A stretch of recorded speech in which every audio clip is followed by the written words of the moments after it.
Bomberman is a ridiculously consistent franchise. From 1990 to 2010, there was a game yearly, usually several, and you could probably accuse a large portion of these of being roughly the same game. Some new power-ups, some changes in scenery, but all pretty much playing like each other, even in the modern day games since the series revival a few years ago. Bomberman Hero is one of the few games in the series to try to escape the basic formula by turning the series into a linear 3D platformer that carries lore from various earlier games in the franchise, like the Super Bomberman series and the Bomberman Game Boy series. Yes, apparently Bomberman has lore and continuity. Also apparently Bomberman is a robot. It makes sense, but it never occurred to me that's why he has a weird CRT TV head. Bomberman Hero also notably started life as a reboot of Bonk, which is more fittingly a platformer, and initially released on the N64 in 1998, but somehow made it to the Wii's Virtual Console. I suppose Hudson and Nintendo were always close given Mario Party, but it does feel a bit odd for this game of all of them to end up there. Bomberman Hero is about as bare basic as you could make a platformer. Not necessarily an awful thing. Mario is too. Bomberman can jump, grab ledges, pretty reliably thankfully, and throw bombs, which are his primary method of attack.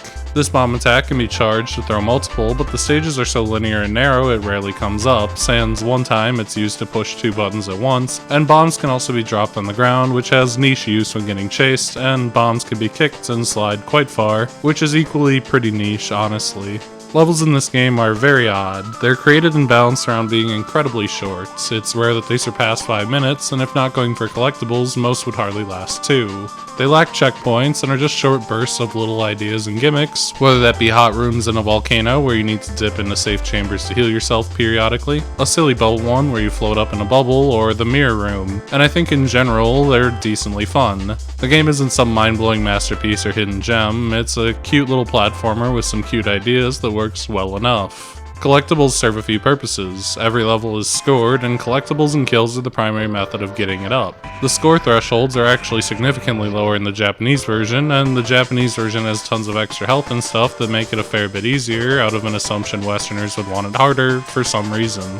I actually own a Japanese copy of this game, so I had less issue than my friends with this. The purpose of score is to eventually unlock the true final world, as well as a few bonuses, but you also need to find the ATOC bombs, 24 of them, spread throughout levels too, which could be a little tedious, but isn't so bad in the Japanese version. The primary collectible gems give you an extra health bar every 200, so all that together is a pretty good incentive to scrounge through levels and explore. It kinda gives the game vibes of like Kirby 64, although this game does force you to scrounge a bit more than that one. There are also a handful of power-ups, but most of them don't do all that much. The bomb and fire are definitely the most useful as they persist level to level, although you lose a level in them every time you die. Both get up to 4, allowing you to place or throw up to 4 bombs, although if you mash too fast it'll blow up in your face, literally. And the fire increases the blast radius, which has an obvious benefit, but also increases the risk of bombs. Everything else is a bit all over the place. The safety jacket protects you from self-damage, which is nice, but appears pretty infrequently. The power glove lets you throw bombs far as hell, which is more a downgrade than anything, as Bomberman's targeting wonks out at an extreme distance, and the arc makes hitting stuff kind of a nightmare. Walking through brick walls is functionally a key in a few levels. Salt bombs can kill slugs in exactly 2 levels, but can't blow up regular stuff, so it's kind of like a puzzle element, although you don't really need to think about it all that much. And ice bombs can freeze enemies, turning them into platforms, a really cool idea that's used in one stage, albeit a pretty fun one. Hero's method of mixing things up is a mixed bag of weird alternate gameplay styles, which appear to various extents infrequently in place of normal levels. Mixed bag might be a bit generous, but they're not all terrible. The Bomberman shows up the most and is definitely the most boring. Bomberman turns into a submarine and scoots around underwater, A propels him forward, B backwards, and Z shoots homing torpedoes. It all feels a touch clunky, primarily because Bomberman can only move up or down while moving in one direction or the other, and it's really slow gameplay. Scoot forward, fire off missiles. They don't target the enemy you want properly because they keep getting distracted by enemy projectiles. Scoot closer, fire, scoot, fire. It lacks the pacing that makes the main levels fun to cruise through. It's sluggish. Although one of the levels has a neat idea with a giant fish that can be dodged, killed, or if it eats you, needs to be fought out from the inside, which is a creative little twist on the formula that otherwise is pretty basic and repeated quite often. The Bomber Jet's a pretty similar gameplay style. Bomberman gets a jetpack and always moves forward, but can halt his movement temporarily or boost past enemies. The missiles don't home here, which makes them feel a lot less clunky, surprisingly. It's essentially a very odd scrolling shooter from a third-person perspective. While I'm not in love with the levels, they work well enough to not be a major annoyance or pace breaker, although they never really get a level that's all that creative for pretty obvious reasons. They're just way too limited in scope. The bomber copter only appears 3 times, and it's pretty strong. It's a simple little thing. A makes you fly up, B halts your movement, and if you're not pressing either, you fall out of the sky, and down C drops bombs straight down. Unlike the others, you get a ton of control and freedom, and there's something amusing about doing bombing runs on submarines as Bomberman, although there's not exactly enough of this gameplay style to come up with really unique ideas for it. The snowboard appears only twice, and it's probably for the best. I think the idea is kinda cool, like the levels are basically this game's standard platforming stuff, but with forced movement, but also, man, I don't know if it's a frame rate issue or what, these things play terribly. Steering is stiff, but occasionally you steer way too sharply and get in trouble. Getting hit burns all of your speed, often killing you at the next jump. The spin attack is extraordinarily delayed and short range. If you fall off a ledge or go off a terrain lump wrong, you get your jump eaten. It requires a lot of adjustments and feels like it's genuinely not working most of the time. Louie is probably the best alternate gameplay style, so of course it only appears twice. He's a chunky kangaroo who gives you a ride, can jump extremely high, can wall jump, and can kill enemies by landing on them, but lacks the ability to use bombs. The levels are a twist on the core gameplay and level design in a simple way that feels good to control like the main gameplay, and Louie is cute. Honestly, these should have been the main or only alternate gameplay style, instead of the rarest one that pops up twice in the final world. Bosses are all not good. As it turns out, this game kinda has an even worse version of the Mario problem. When your character's this simple and straightforward, the only thing a boss fight can be is running laps around an area, throwing a bomb as soon as the boss's post-hit invincibility ends, and repeating, with the only noteworthy ones being the ones fought as the copter bomber and the marine bomber, and even then, the idea is pretty much the same. On the upside, the music kills. It's genuinely great, if the pool is fairly shallow. I'm not sure what it is about putting chill-ass elevator music over crazy drum and bass hi-hats. It's so percussion-heavy, rhythmic, it's awesome. It's the one thing in this game that's genuinely great, and if I didn't use a game's music for these videos, I would probably put it in everything. Beyond the music though, Bomberman Hero is a cute game. It's far from cutting edge, but Bomberman is a character with a surprising amount of personality, even if it's pretty much limited to cutscenes. He's got a little bit of silliness to him, although the enemy and boss designs leave a lot to be desired. Enemies especially tend towards geometric shapes with eyes, and the bosses are all over the board. There's a bobbleheaded dominatrix cat girl. I struggle to come up with something to say about it. Speaking of cutscenes, the story in this game is aneurysm-inducing. For some reason, it's like a Star Wars riff.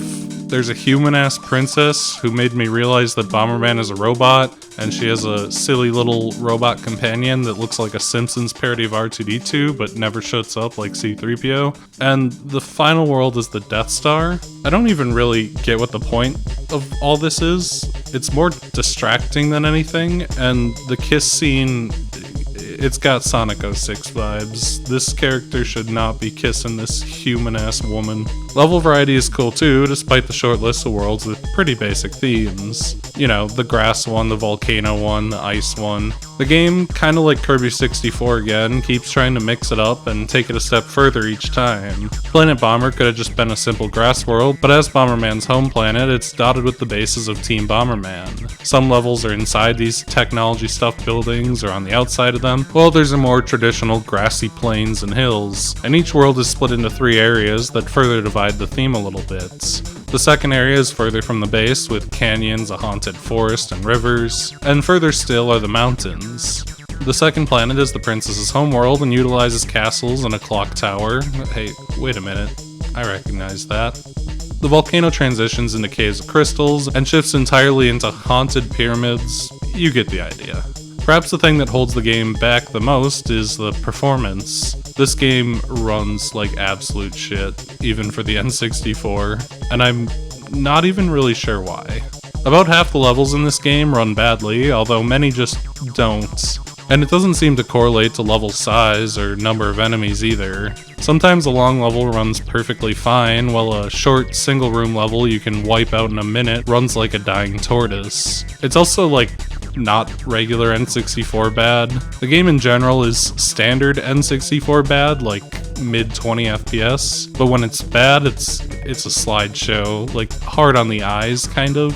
It doesn't often affect gameplay, to be fair, but I do suspect it's why the snowboarding levels feel so awkward to control, and it doesn't have to make the gameplay bad to be unpleasant anyway. A majority of levels in this game aren't very much worth diving into. Like I said, they only tend to last a few minutes, but I do have a few favorites, and some bad ones to talk about. Dark Wood is a really funny one. It's a haunted forest and probably the shortest stage in the game. I think you could probably speedrun it in less than 30 seconds, but I like the spooky theming and the tornadoes that send you up to higher areas. The Nitros fights tend to be the highlight of the game, definitely the most notable. He's a Bomberman brainwashed by the villains and gives you a proper rival fight. What attack he's going to use is determined by what panel he's standing on when he starts the attack, and each time he's fought, 5 times in total, he adds a bit more to his previous movesets. It doesn't exactly play like classic Bomberman, but it's a fun riff on it based on the game's mechanics. Halfway through Grug Hills, you set off an ice flower that freezes the stage over, turning the water that was formerly walling you off into ice. And it's a simple and fun twist to add to the level, even if its fairly basic and flat design doesn't take great advantage of it. There's nothing else quite like this in the game, unfortunately. It's one of those ideas that's kind of just thrown at you and then floats away into the ether, which is a surprisingly common problem here. The float zone is the bubble level. It's a cute idea. I wish it was used more than literally once in a 3-minute level. I like that the game flies through tons of ideas, but some definitely deserved a little more than a single showing in one level that's 2 minutes long. To highlight a more dreadful one, Hard Coaster is the most insanely slow-moving platform level a game has ever had. It takes so long to get around that you're basically falling asleep while standing around, but there's also something kinda eye-hurty about the moving sand here. I think the jerky frame rate, jerky movement of the platforms, and the sand moving against it it's very nausea-inducing, which is an interesting effect I've only otherwise gotten in VR games, so congrats. The fact that Movestone is one of the final main stages is also insane. It is the most bare basic block pushing puzzle imaginable. The only one in the game. It's kind of comical. I just want to show it for a second because it's like, why is this one of the last levels in the game? Ice Snake looks like this. I don't really know what to say about it. The level itself is fine, but also like, goddamn. The mirror room is probably the best level in the game. While mirrors definitely weren't rare in gaming at the time, as plenty of devs wanted to flex the neat trick of having a clone of the player stand behind a clear wall, I like how it's used to reveal secrets and visible platforms, and that you switch into the mirror world for a bit. It's a cute concept that's executed really well, and yeah, it's like one of the last levels in this game. There's no building on it. None of the ideas really get built on. I do like the flurry of ideas, but they're also kind of dropped too quickly. The entire Death Star is a collection of slightly harder boss rematches, still not good, but I suppose I should mention the main villain, Bargular, who's spent the game being reincarnated by the other villains. His name is translated a bit differently in almost every game, currently being Bugler as of Super Bomberman R, but he's a recurring villain in the series who first appeared as the villain of Bomberman 94 and was destroyed in the Japanese exclusive Super Bomberman 3, and also Super Bomberman 4, and Neo Bomberman and Bomberman Wars. He just appeared a lot for a while, even though he was dead for several of those games, and he comes back to life in this one, I guess. Also, he's an evil Bomberman. He's a shockingly lengthy 4-stage fight, bouncing from being a guy, which is a pretty fun phase that's basically an advanced version of the Nitros fights. He then transforms into 4 brains in jars on monitors on propellers. He then turns into a tank, which is really annoying with wide-reaching attacks that are a bit hard to dodge. And finally, a tank without arms that spams a shit ton of missiles. It probably should have just stuck with the first phase because the later 3 are boring at best and tedious at worst, where the first feels like a fun extension of the Nitros fights. Gothic Star, the world unlocked by getting the ATOC bombs and high scores, is fine. Both of the actual levels there are solid, tougher levels that are a bit longer than usual, but the real goal is the true final boss, Evil Bomber. An evil Bomberman created by Bagular in Bomberman GB 3, the Japanese exclusive Game Boy Bomberman who has since never reappeared. The design in Devil Wings are honestly kinda cool, and I like that it's a further evolution of the Nitros fights, kinda, where he's like a clone antagonist. But it's also far easier than the Bagular fights. It's easier than most of the Nitros fights, I would say, except for like maybe the first two. It's kinda odd that the big conclusion is a fight that is absolutely not a challenge if you've gotten to this point. Beating this also unlocks some side modes, none of which are all that much to write home about. Gold Bomber mode has 3 more levels, played as Bomberman but Gold. 2 of them are just prior vehicle stages that you play through on foot, which is a very questionable idea, as the levels are very vast and empty when played this way, and the third of which is a tiny level where you sprint across fast conveyor belts, which is admittedly a fun gimmick, I suppose, but it's over in a flash. Slider Race is a snowboard race against a snowman enemy on one of the prior snowboarding stages. It's 45 more seconds of the clunky snowboarding. Still not great. Milan's Treasure Hunt adds 24 new collectibles to the game, hidden in old levels. Most of them are in fairly obvious places, but since you're not worried about your score, you can kinda just cruise through them, which is a little amusing, although it also feels pretty blatantly like padding. Kinda just sending you back to levels that aren't nearly as interesting when you're not scrounging for collectibles, and since it doesn't tell you which 24 levels the collectibles are hidden in, I would recommend just looking up what levels they're in, because it'd be very tedious to play through all like 75 levels to find 25 new collectibles. Finally, there's the secret levels, accessed by mashing start very quickly as the game starts up, a secret meant to sell turbo controllers, which Hudson famously manufactured in Japan at the time, but you can just man up and mash really fast to access them. The first 2 are longer levels that are kind of neat, but nothing mind-blowing. They kind of feel like an alternate take on what this game could have been, since they're a little more maze-like and complicated. They're a little longer. They probably take 5 or 6 minutes to beat as opposed to the typical 2 or 3. And the final is just a really long, empty hallway that feels more unfinished than anything else. And that's about it. The game is very, very short, even doing the bonus stuff, although the Japanese version is notably easier and kinder on scoring, so it'd probably become more of a slog to play through the English version. Bomberman Hero is the most okayest game I've played in a while. It's a passable platformer with a few cute ideas, great music, and short burst levels that can be fun to scrounge around in, but most of the levels kinda blend together. In the moment, they're fun enough, but they're not something you remember or want to sprint back to replay. It's a very 6 out of 10 type game. Various issues pop up, the frame rate is egregious, and there's a handful of pretty bad ideas too, but you could do far worse.